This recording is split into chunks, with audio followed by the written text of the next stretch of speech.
begin, let me thank everyone for their attendance here today. Basically, this presentation will cover the following points. First of all, some background information concerning how standards are developed and revised. We will then go through a general description of the changes and the intent of the revision, followed by some details on the changes with as much as available background information concerning the intent, the reason, and/or QMI SAI Global's take on why the change has been included. At the end, QMI SAI Global will provide an overall assessment or summary of how the changes may affect current and future registered management systems and QMI SAI Global recommendation on what to do with this information. As stated previously, we will collect the questions submitted as we go along. As much as practical, we will try and respond to each question, but there are many questions that will either require further research or there may be too many questions that time does not permit us to answer. So let's get started. Next slide. Slide 6. Slide 7. As part of understanding the revision to the standard, QMI SAI Global believes it is important that we understand the basics about the process for approval of ISO standards. In practice, international standards go through a 6-stage process for approval. The first stage is the proposal where the need for a new standard is confirmed. Each standard falls under the purview of a technical committee which oversees working groups and subcommittees. The need is confirmed to go forward with a standard via a vote by the relevant technical committee. The next stage is called the preparatory stage, where a selected subcommittee, usually consisting of a working group of technical experts, prepares a working draft.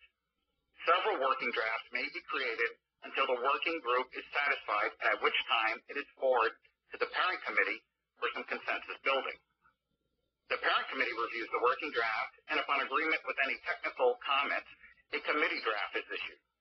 This draft is distributed and commented by the technical committee or subcommittee members and may require several committee drafts.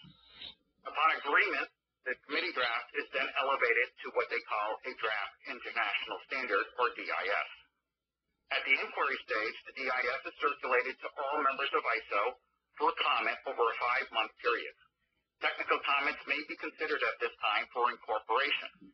Elevation to a final draft international standard, or FDIS, occurs based on a vote by the technical committee members. If approval is not obtained, then the document is returned to the technical or subcommittee for redrafting. The FDIS is circulated for approval by all ISO member bodies for a period of 2 months. Technical comments are no longer considered at this stage, but registered for consideration during a future revision. Approval, again, is based on voting with specific acceptance criteria. The FDIS then becomes an approved standard with only minor editorial changes allowed. The final text becomes the standard that is published by the ISO Central Secretariat. In order to ensure that standards maintain relevancy, a formal review process is mandated. Standards may be confirmed as written, revised, or withdrawn. As a minimum, all international standards are reviewed at least 3 years after publication and every 5 years after the first review by all the ISO member bodies. Again, it is done through voting by primary members to determine what happens with the standard. Slide 8. Slide 8. So why is ISO 9001-2000 going to be revised at this standard, or has been revised? Well, let's look at the past timeline. The ISO 9001-2000 standard was issued with a publication date of December 15, 2000. Many of you are probably aware that the new requirements of ISO 9001 were a paradigm shift from the previous 1994 version in reference to implementing a management system based on processes and not solely on elements. Due to the significant degree of change, a 3-year period of implementation was established, with the 1994 version withdrawn as of December 15, 2003. As stated previously, the ISO standard approval process requires a review at least every 5 years. Based on the original issue date of December 15, 2000, a review would normally be conducted by the end of 2005. However, due to the extended implementation period, the actual date for the revision would need to be 2008. An interim measure was conducted in 2005 by the responsible subcommittee that reaffirmed the current and content and approval of the 2000 version of the standard. Next slide. Slide 9. So who is responsible for revising the standard? Well, the revision of the standard for ISO 9000 rests with Technical Committee TC 176, Subcommittee 2 on Quality Systems. The Secretary for TC 176 is Mr. David Zimmerman, who is employed by the Canadian Standards Association. The chairperson is Dr. Trevor Smith from Kodak, who has a close affiliation with CSA and has assisted CSA and QMISA Global on past technical issues. The Secretary of the subcommittee is Mr. Charles Corey of BSI, who has been a part of the committee since 1993.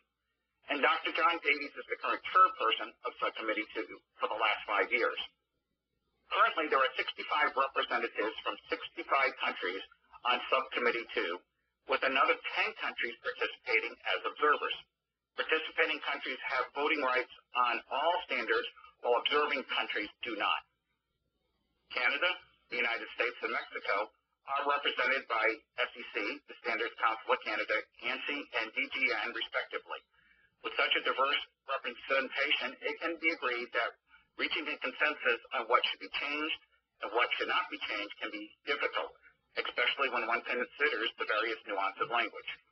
It should also be evident that the individual responsible for overseeing the change have extensive background and experience with ISO and quality management standards.